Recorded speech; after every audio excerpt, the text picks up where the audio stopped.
आइए हम प्रभु के वचन की ओर जाएंगे। मेरे साथ निकालिए प्रभु का वचन, फिलिपियों की पत्री उसकी 4 अध्याय उसकी 4 पद में पढ़ेंगे। प्रभु में सदा आनंदित रहो। प्रभु में सदा आनंदित रहो। मैं फिर कहता हूँ आनंदित रहो। आइए हम प्रार्थना करें। पिता परमेश्वर, धन्यवाद करते हैं प्रभु इस समय के लिए। हम आपके वचन को मनन करने जा रहे हैं। प्रभु आप अपने वचन के द्वारा प्रभु जी लोगों से बातें करिए। लोगों के लिए वचन आप प्रभु जी आशीर्वाद होने पाए। धन्यवाद देते हैं। प्रार्थना यीशु के नाम से मांगते हैं, आमीन। यहाँ पर फिलिपी लिखता है अपनी पत्री में, वो कहता है कि प्रभु में सदा आनंदित रहो। मैं फिर से कहता हूँ, आनंदित रहो। आनंदित रहना बहुत जरूरी है। प्रभु हम सबको अपने पास बुलाया, आनंदित रहने के लिए बुलाया, रोने के लिए नहीं बुलाया। दुख के साथ, उदासी के साथ, निराश के साथ बैठने के लिए नहीं बुलाया, आनंदित रहने के लिए बुलाया।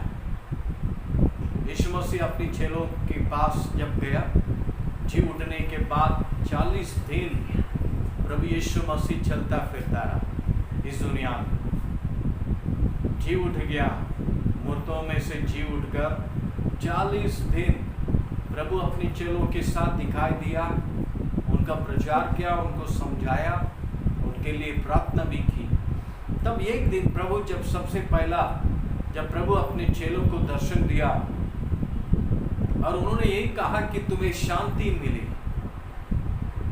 यीशु मसीह ने ये भी कहा है, यूहन्ना रचित सुसमाचार 16 अध्याय उसके 22 पद में कहा, मैं ऐसे आनंद तुम्हें देता हूँ जो ये दुनिया छीन नहीं सकती है।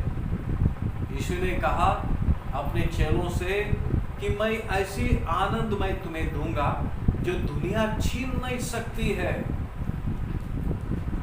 प्रभु यीशु मसीह की आनंद वो है, दुनिया छीन नहीं सकता है। दुनिया की भी कोई भी शक्ति, कोई भी दुख, कोई भी तकलीफ, कोई भी परेशानी आपके अंदर से वो आनंद को वो दूर नहीं कर सकता है, छीन नहीं कर सकता है, छीन नहीं सकता है मेरे भाई। इसलिए फिलिपियो कहता है कि सदा आनंदित रहो, प्रभु में आनंदित रहो, सदा आनंदित रहो। कुछ दिन के लिए आनंद नहीं है, ये संसार कुछ दिन के लिए आनंद देती है।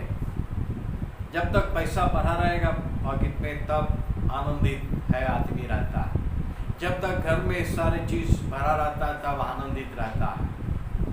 वो संसार की आनंद है, कुछ पलों के लिए है, लेकिन प्रभु यीशु मसीह आपके लिए आनंद देता है कि हमेशा के लिए वो आनंद हमेशा आपके साथ बना रहेगा।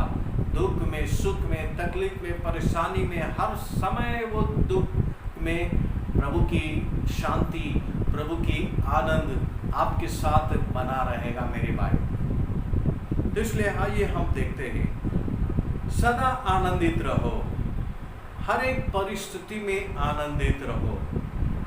और यूहन्ना उसकी 14 अध्याय उसके 27 पद में भी प्रभु यीशु मसीह ने कहा, जैसे संसार देता है वैसे मैं तुम्हें नहीं देता हूँ।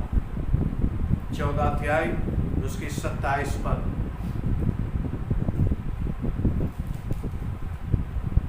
मैं तुम्हें शांति दिए जाता हूँ, शांति दिए जाता हूँ, अपनी शांति तुम्हें देता हूँ। अपनी शांति तुम्हें देता हूँ, किसी और का शांति नहीं। मैं शांति हूँ, मैं अपना शांति मैं तुम्हें देता हूँ। जैसा संसार देता है मैं तुम्हें नहीं देता। मैं नहीं देता ऐसा। तुम्हारा मन व्याकुल ना हो और ना डरे। हालेलुया। प्रभु अपनी शांति आपको देता है, संसार की शांति से नहीं देता है, अपनी शांति देता है मेरे भाइयों। इसलिए सदा कैसे हम आनंदित रह सकते हैं। आइए कुछ वचनों को हम और पढ़ेंगे। हम जाएंगे हबक्कूक की पुस्तक उसकी 3 अध्याय में जाएंगे। हबक्कूक 3 अध्याय उसकी 17 पद को जब हम पढ़ेंगे, वहाँ पर हबक्कूक जो है कि वो कहता है कि मैं इस प्रभु में सदा आनंदित रहता हूँ। हबक्कूक की पुस्तक के बारे में मैं बताना चाहता हूँ। हबक्कूक की पुस्तक जो है कि हबक्कूक एक नबी है, प्रभु का नबी है, और वो प्रभु से शिकायत करता है। यहाँ पर पहला अध्याय से हबक्कूक आखिरी तक यदि आप देखेंगे, वो प्रभु से शिकायत करता है और ये शिकायत करता है, प्रभु जी आप दुष्ट लोगों को कब तक आप सहलोगे, कब तक आप उनको दंड नहीं दोगे, प्रभु कब तक आप हमारी नहीं सुनाओगे, कब तक हमारी प्रार्थना नहीं सुनोगे प्रभु, कब तक दुष्ट को आप दबाओगे नहीं प्रभु, कब तक उसकी कामों को आप सहते रहेंगे प्रभु, आप उस अन्याय को आप देख रहे हैं, आप उसको कब आप बदला देंगे प्रभु। इस प्रकार हबक्कूक पहले अध्याय से लेकर वो शिकायत करता है। पहला शिकायत हम पहला अध्याय में पढ़ते हैं, दूसरा शिकायत दूसरा अध्याय में पढ़ते हैं। उसके बाद वो जो है प्रभु उसकी हर एक शिकायत को उत्तर भी देता है। अब ये नहीं कि वो शिकायत करता है और प्रभु उत्तर नहीं देता, प्रभु उसकी हर एक शिकायत पर उत्तर देता है। यदि हबक्कूक की पुस्तक यदि आप पढ़ेंगे तो यही आपको मिलेगा। हबक्कूक का शिकायत और परमेश्वर यहोवा की उत्तर, बड़ी नम्रता से बड़ी दीन से प्रभु उसको उत्तर दे रहे हैं और प्रभु अपना वचन उसको सुना रहे हैं। जो आदमी उसके शिकायत करता रहा वो क्या हो गया है, यदि आप देखेंगे दूसरा अध्याय में वो प्रार्थना करने लगा। अभी वो शिकायत करना छोड़ दिया है क्योंकि प्रभु के वचन को सुनते सुनते उसके अंदर बदलाव आ गया, दूसरों की शिकायत करना छोड़ दिया है, दुष्ट लोगों की बयान करना छोड़ दिया है। कभी कभी हम भी यही शिकायत करते रहते हैं क्योंकि हमारे बगल वाला बहुत अच्छा बन रहा है, हमारे पड़ोसी बहुत अच्छा आशीर्वाद बन रहा है, लेकिन हमारे पास कुछ नहीं है। हम प्रभु का नाम लेते हैं, हम लोग के अंदर कमी को हम देखते हैं, उससे तुलना करते हैं और कहते हैं प्रभु देखो वो इतना गलत काम करता है लेकिन उसके पास कितनी आशीर्वाद है, वो ऐसा बढ़ते जा रहा है प्रभु, क्या उसके अन्याय को आप नहीं देखोगे। मैं तो सीधा साधा हूँ, मैं तो सिर्फ आपकी प्रार्थना करता हूँ, आपके वचन को देखता हूँ, क्या प्रभु जी आप मेरी प्रार्थना नहीं सुनोगे। शिकायत के ऊपर शिकायत के ऊपर हम शिकायत हम करते रहते हैं, लेकिन प्रभु हर एक शिकायत पर हमसे अपने वचन के द्वारा बातें करता है। यहाँ पर भी हबक्कूक को पहले अध्याय पहले शिकायत दूसरा शिकायत में प्रभु उसको उत्तर देता रहा। उत्तर क्या दिया प्रभु, अपना वचन उसको प्रभु देता रहा। प्रभु के वचन को सुनते हुए, प्रभु की आवाज को सुनते सुनते हबक्कूक बदल गया है। बदलते हुए वो तीसरे अध्याय में वो प्रार्थना करना शुरू किया है और वो प्रार्थना कर रहा है, हाँ प्रभु जी आप सही समय पर दुष्ट को जवाब दोगे। प्रभु जी मैं जानता हूँ कि आप अन्याय को एक दिन बदलोगे, अन्याय को ज्योति में प्रकट करोगे प्रभु, मैं जानता हूँ। इस प्रकार वो प्रार्थना कर रहा है, अपनी प्रजा के लिए प्रार्थना कर रहा है। वो बदल गया, वो सुधर गया है, वो सीख लिया है। आज भी हमें भी प्रभु में आकर बहुत कुछ सीखना है। जब हम सीखेंगे कब, प्रभु के वचन से हम सीखेंगे। हबक्कूक कैसे सीख लिया है, वो शिकायत कर रहा था, दूसरों की बुराई कर रहा था प्रभु से, लेकिन प्रभु उसको वचनों से समझाया। दूसरा अध्याय तीसरा अध्याय पहला अध्याय से लेकर प्रभु उसको उत्तर दिया, दूसरा अध्याय में भी प्रभु ने उसको उत्तर दिया है, अपने वचन से समझाया है। और वो तीसरा अध्याय में देखते हैं हबक्कूक समझ गया है, वो सीख लिया है, मतलब परिपक्व हो गया है। कभी कभी विश्वासी लोग कच्चा रह जाते हैं और उन लोग अपने भवन में आते हैं, अपनी जरूरतमंद के लिए प्रभु के पास आते हैं। जब तकलीफें होती है तो बुड़बुड़ाने लगते हैं, प्रभु के विरोध शिकायत करने लगते हैं। तो उसी समय प्रभु के वचन को हमें पढ़ना है। यहाँ पर हबक्कुक जो है कि जो वो लिख रहा है और BC 539 वर्ष के बाद हबक्कुक नबी का भविष्यवाणी यहाँ पर किया गया। जब 66 वर्ष पूरा हो गया, इन्हें प्रभु का 70 साल समय दिया गया, 70 साल के बाद मैं सुनवाई दूंगा, तो 66 वर्ष पूरा हो गया है हबक्कुक का समय। तो इसलिए प्रभु वहाँ पर 2 अध्याय में हम देखते हैं कि ये सब पूरा होगा, दर्शन पूरा होगा, भले देर हो लेकिन जो कुछ मैंने बताया हूँ वो पूरा होगा। प्रभु अपने वचन से अपनी प्रजा को समझाता है, वचन को हमें पढ़ना होगा, वचन की ज्ञान हमें प्राप्त करना होगा, तब जाकर हम शिकायत करना छोड़ देंगे, हम प्रार्थना करेंगे। समय अभी आया नहीं, समय दुख का समय है, तकलीफ का समय आता है जीवन में, उसका समय सीमा होती है। जब तक वो समय खत्म नहीं होती है मेरे भाई, तब तक वो दुख आपके जीवन से खत्म नहीं होगा। इसलिए प्रभु समय रखा है, उस समय तक हमें क्या करना है। यहाँ पर प्रभु 2 अध्याय उसकी 4 पद में वहाँ पर पढ़ते हैं, 2 अध्याय हबक्कुक 2 अध्याय 4 पद में वो कहता है, धर्मी जन विश्वास में जीवित रहता है। धर्मी जन विश्वास में जीवित रहेगा। विश्वास नहीं है वो खत्म हो जाएगा। आप धर्मी हो, आप प्रभु पर विश्वास करते हो, आपकी पाप क्षमा हुआ है, प्रभु आपके अंदर आ गया, आप एक धर्मी पुरुष हो गए हैं। तो आप धर्मी है तो विश्वास होना आवश्यक। इसलिए वचन में लिखा है, धर्मी जन विश्वास से जीवित रहेगा।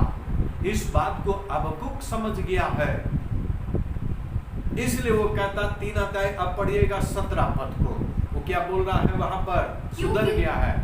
क्योंकि चाहे अंजीर के वृक्षों में फूल ना लगे और न दाग लताओं में ना फल लगे, जलपाई के वृक्ष से केवल धोखा पाया जाए, जलपाई के वृक्ष में सिर्फ धोखा पाया जाए, और खेतों में अन्न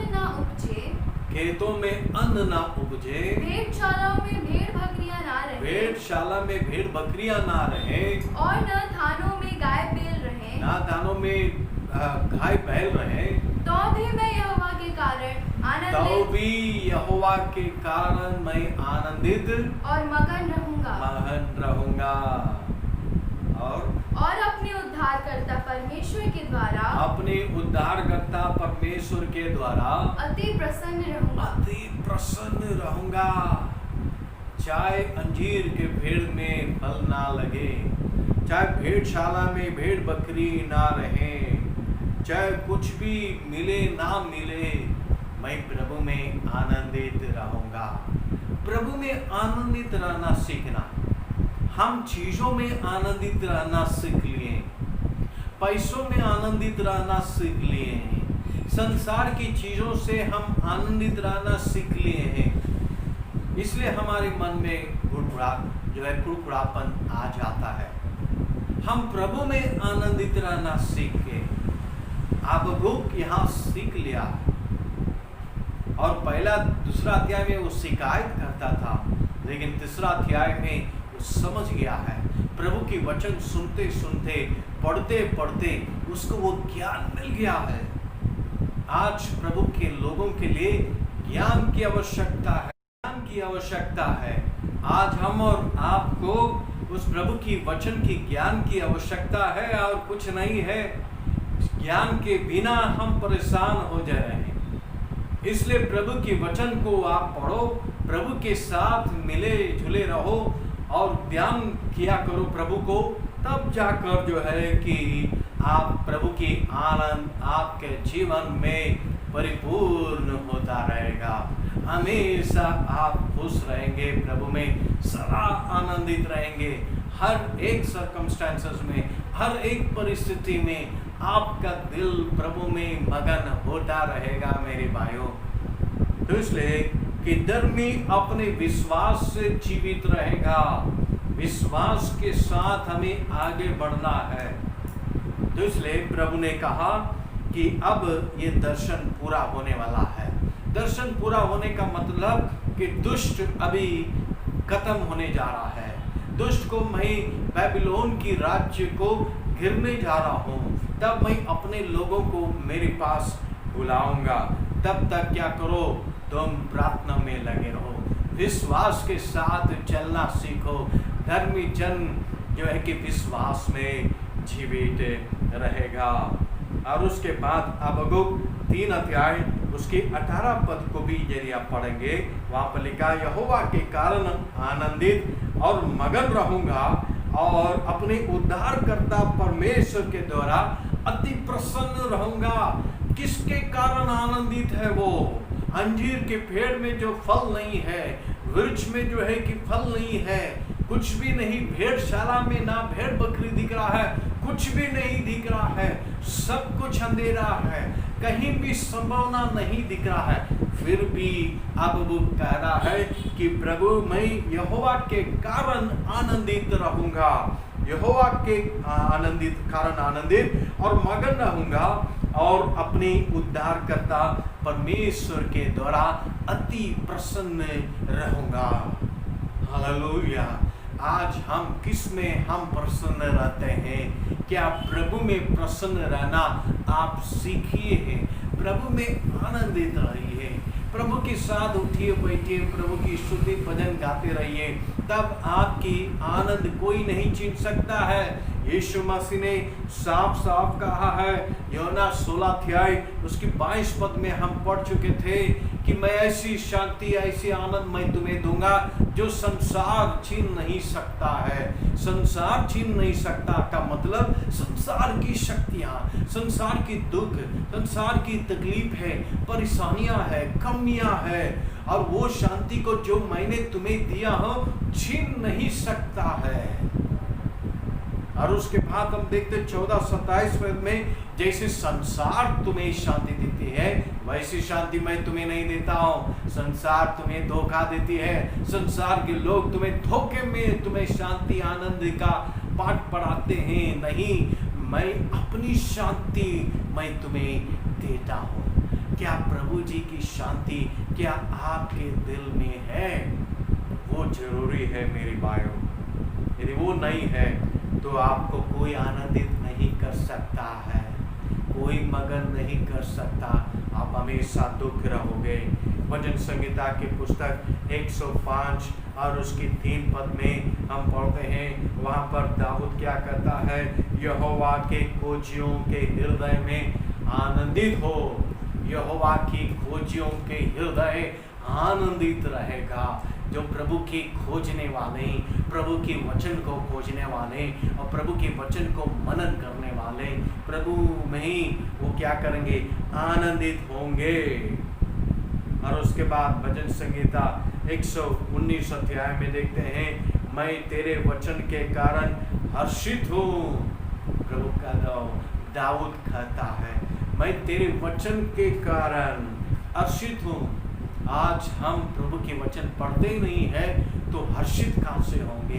हम संसार में ज़्यादा देखते हैं, संसार के लोगों से हम ज़्यादा बातें करते हैं, प्रभु से बात कम करते हैं। 2 मिनट 5 मिनट भी हम प्रभु से बात नहीं करते हैं, वचन पढ़ते हैं 5-10 मिनट भी नहीं करते हैं। संसार में 90% 99% समय हम संसार में देते हैं, संसार के उस समय देते हैं। हम प्रभु के लिए हम समय बहुत कम देते हैं, इसलिए हमारा मन व्याकुल रहता है। और लेकिन जब आप प्रभु के वचन को जब आप पढ़ते रहोगे, प्रभु में मगन रहोगे। हालेलुया। इसलिए वचन की ज्ञान आवश्यकता है मेरे भाइयों। तब वचन के द्वारा प्रभु की शांति आपके हृदय में और होता रहेगा, आपकी हृदय को जो है कि वो और छूता रहेगा। फिलिपियों की पत्री उसकी 4 जो हम पढ़े हैं, उसकी 5-6 पद को भी हम पढ़ेंगे। फिलिपियों की पत्री जो 4 हम पढ़े थे, उसकी 5-6-7 पद को भी हम पढ़ेंगे। तुम्हारी कोमलता सब मनुष्य पर प्रकट हो, प्रकट हो। प्रभु निकट है। प्रभु निकट है। किसी भी बात की चिंता मत करो, किसी भी बात की चिंता मत करो, परंतु हर एक बात मैं तुम्हारे निवेदन प्रार्थना और विनती के द्वारा धन्यवाद के साथ परमेश्वर के सम्मुख उपस्थित किया जाए। तब परमेश्वर की शांति जो सारी समझ से परे है। देखिए शब्द क्या बोल रहा है, परमेश्वर की। तुम ऐसा करोगे तो परमेश्वर की शांति जो हर समझ हर ज्ञान से परे है, तुम्हारे हृदय और तुम्हारे विचारों को मसीह यीशु के सुरक्षित रखेगी। हालेलुया, प्रभु की महिमा हो। तो परमेश्वर की शांति तो मसीह यीशु में आपकी प्रभु की शांति को सुरक्षित रखेगी। प्रभु यीशु मसीह जो शांति आपके घर में दिया है उसको आपको सुरक्षित रखना है। उसको सुरक्षित रखना है कि संसार की तमाम बातों में उसको मिलाना जुलाना नहीं, उसको सुरक्षित रखना है, उसको संभाल के रखना है। प्रभु की शांति को आप ही संभालेंगे। कैसे संभालेंगे? जब प्रभु की वचन को जब पढ़ते जाएंगे, प्रभु की ज्ञान को आप प्रतिदिन पढ़ते जाएंगे, तब जाकर वो शांति आपके अंदर बना रहेगा, सुरक्षित रखेगा। प्रभु ने कहा कि कोई छीन नहीं सकता, जो शांति मैं तुम्हें देता हूँ वो संसार तुम्हें छीन नहीं सकता। का मतलब आप उसको सुरक्षित रखना है। कैसे आप सुरक्षित रखेंगे? प्रभु की वचन की ज्ञान जब आप पढ़ेंगे और हर समय ज्ञान में बढ़ते जाएंगे, तब जाकर प्रभु की शांति आपके अंदर, आपके घर के अंदर वो शांति सुरक्षित रहेगा। मेरी भाई बहन, तो इसलिए कि उसकी सुरक्षा करना हमारा काम है। और वचन जाएंगे और भी हम देखते हैं सबोपदेशक की पुस्तक 9 अध्याय उसके 9 पद में भी, वहाँ पर भी सबोपदेशक जो लेखक है वो क्या लिखता है? वो कहता है अपनी प्यारी पत्नी संग में बिताना, क्योंकि तेरे जीवन में तेरा परिश्रम में जो सूर्य के नीचे करता है तेरा यही भाग है। अपनी परिवार के साथ आनंदित रहो, यही तुम्हारा सबसे बड़ा भाग्य है। तुम्हारी पत्नी जिससे तुम प्यार करते हो उसके साथ समय बिताओ, उसके संग बिताना, अपनी प्यारी पत्नी के संग में बिताना, क्योंकि तेरे जीवन और तेरी परिश्रम में जो तू सूर्य के नीचे करता है तेरा यही भाग्य है, यही भाग है आपके अंदर। आप दुनिया में बहुत कुछ कमाए, नाम कमाए, संपत्ति बनाए, पूरा दुनिया में आपका नाम रोशन रहे, लेकिन उसमें आपका आनंद नहीं है।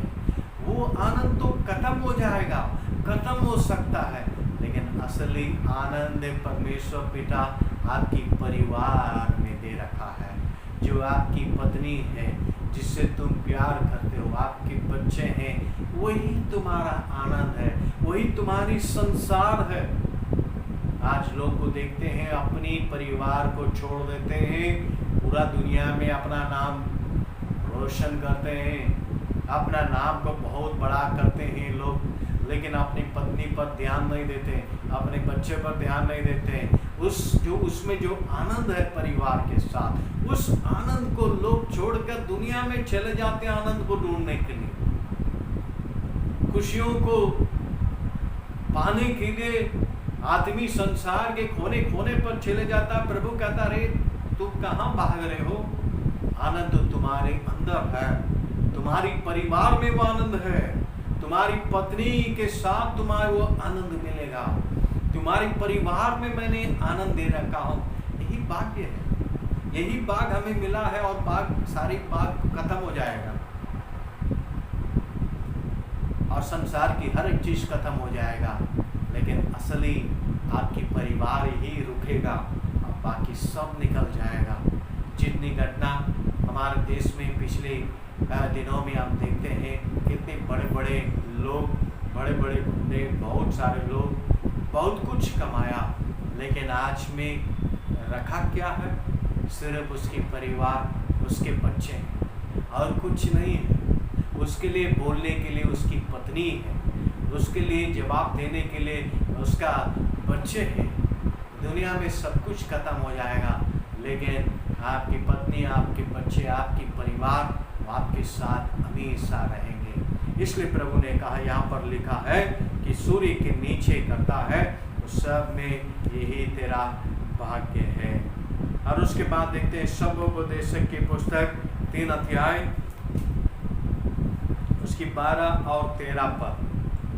मैंने जान लिया है कि मनुष्य के लिए आनंद करने और जीवन भर भलाई करने के सिवाय और कुछ भी अच्छा नहीं है। शब्दोपदेशक पुस्तक लिखने वाला बहुत बड़ा एक राजा, वो अपने जीवन के अनुभव से वो कह रहा है और कहता, मैंने जान लिया हूँ कि मनुष्य के लिए आनंद करने के लिए जीवन भर भलाई करने के सिवाय कुछ भी अच्छा नहीं है। भलाई करते रहो, उसमें तुम्हारा मन आनंदित होगा।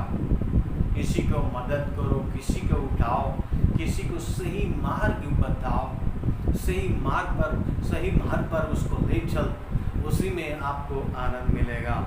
और उसके बाद 13 पद में, और ये भी परमेश्वर का दान है ये भी परमेश्वर का दान है मेरे भाइयों, कि मनुष्य खाए पिए और सब परिश्रम में सुखी रहे। खाए पिए और अपने काम में सुखी रहो, चाहे छोटा काम करते हो चाहे बड़े काम करते हो, उसी में आनंदित रहो, उसी में खुश रहो।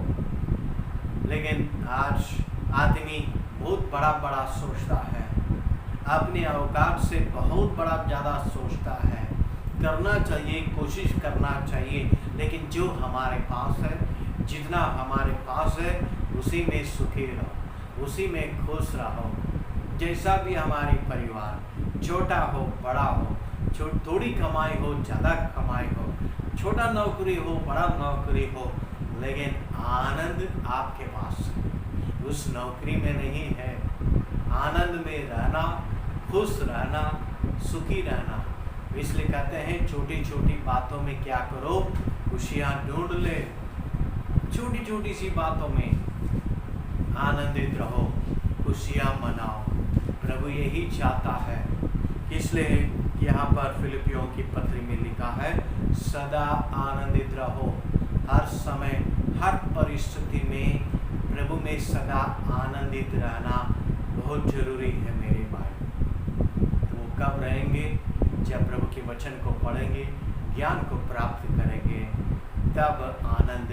प्रभु यीशु मसीह ने बताया, मैंने आनंद दे रखा हूँ। जब आप प्रभु यीशु मसीह में आए तो प्रभु ने आपको आनंद दिया है, आपको शांति दिया है। उस शांति को बचा रखिए, उस शांति को अपने अंदर जो है कि रोक रखिए, तभी जाकर वो शांति हर स्थिति में, हर परिस्थिति में और आपके साथ रहेगा। प्रभु की चेले लोगों को देखिए, क्या था उनके पास? कुछ भी नहीं था। जब मंदिर में गए और उनके पास कुछ भी नहीं था। पतरस और यूहन्ना जब मंदिर में गए तो उन लोग के पास भी कुछ भी नहीं था। उन लोग कहे, ना हमारे पास सोना चांदी है, लेकिन हमारे पास जो है वो हम तुम्हें देते हैं। यीशु नासरत के नाम से उठ और चल फिर। उस लंगड़े को हाथ पकड़ के उठा लिए हैं, जो जन्म से लंगड़ा था। प्रभु की शक्ति उनके पास था, प्रभु की वचन उनके पास था, प्रभु की सामर्थ उनके पास था। उनके पास सोना चांदी नहीं था। यीशु मसीह के पास भी सोना चांदी नहीं थे। जब चुंगी लेने वाले लोग ने कहा कि भैया आपका गुरुजी टैक्स देते हैं कि नहीं, तब प्रभु ने अपने चेलों को कहा, भैया हम भी टैक्स देना है, तो इसलिए उनके पास पैसा नहीं है, तो इसलिए एक चेलों को बुलाया और कहा कि जाओ और जाकर जो है कि नदी में मछली पकड़ो, और जो पहला मछली तुम पकड़ोगे तो उसके मुंह खोलो, उसमें चांदी का टुकड़ा होगा, सिक्का, उसको ले आओ और तुम्हारे और हमारे लिए क्या करो, चुंगी टैक्स दे दो। यीशु मसीह के पास भी कोई कांटा, कोई पैसा, कोई सोना, कोई चांदी, कुछ भी नहीं है। ना वो गले में कुछ पहने हुए हैं, ना उनकी उंगलियां में कुछ था, कुछ भी नहीं था उनके पास, ना बटुआ था उनके पास, लेकिन उनके पास परमेश्वर की सामर्थ था और प्रभु ने उनको चुंगी दिया है। तो इसलिए कि प्रभु यीशु मसीह का शांति को अनेक विश्वासियों को बना रखना होगा, उसको रक्षा करना होगा, तब जाकर प्रभु की शांति आपके जीवन में हमेशा हमेशा बना रहेगा मेरे भाइयों। तो इसलिए कि प्रभु के वचन और ज्ञान में बढ़ते जाइए, तब जाकर प्रभु की शांति आपके जीवन में हमेशा बना रहेगा। प्रभु आप सबों को इस वचन के द्वारा आशीष दे। प्रार्थना करेंगे। पिता परमेश्वर, हम धन्यवाद देते हैं प्रभु जी आज के दिन के लिए। प्रभु आज इस रविवार के दिन तूने अपने वचन के द्वारा हमसे बातें की, हम धन्यवाद देते हैं प्रभु जी। जो शांति तूने हमें दिया है और वो शांति हम हमेशा बना रखें प्रभु जी, अपने वचन के द्वारा सुरक्षित रखें, क्योंकि तूने साफ कहा है, मैं ऐसी शांति आनंद तुम्हें दूंगा जो दुनिया छीन नहीं सकता है। हाँ प्रभु जी, वो आनंद को हम हमेशा बना रखें और उसी में खुश रहें। इस कोरोना काल में, इस लॉकडाउन के समय पर भी हम निराश ना होने पाए। हमारे घर में तकलीफ है, परेशानियां हैं, बीमारी हैं, बच्चे बीमार हैं, पत्नी सही नहीं है, तकलीफ में है, फिर भी हम प्रभु में आनंदित रहना सीखे प्रभु। हमारे हर एक भाई बहन को जो वचन को सुनते हैं, उन सबों को आप छू ले प्रभु, उनके मन में एक ऐसी शांति इसी समय प्रभु आने पाए प्रभु, आप उन्हें छू ले प्रभु। जिस हालत में है प्रभु वो बैठे हुए हैं प्रभु, जो उसी हालत में प्रभु उन्हें छू ले और अपनी शांति उन्हें दे दे। तो आशीष धन्यवाद करते हैं, सारे आदर महिमा सम्मान आपको देते हैं। प्रार्थना प्रभु यीशु मसीह के नाम से मांगते हैं, आमीन आमीन आमीन। जय मसीह।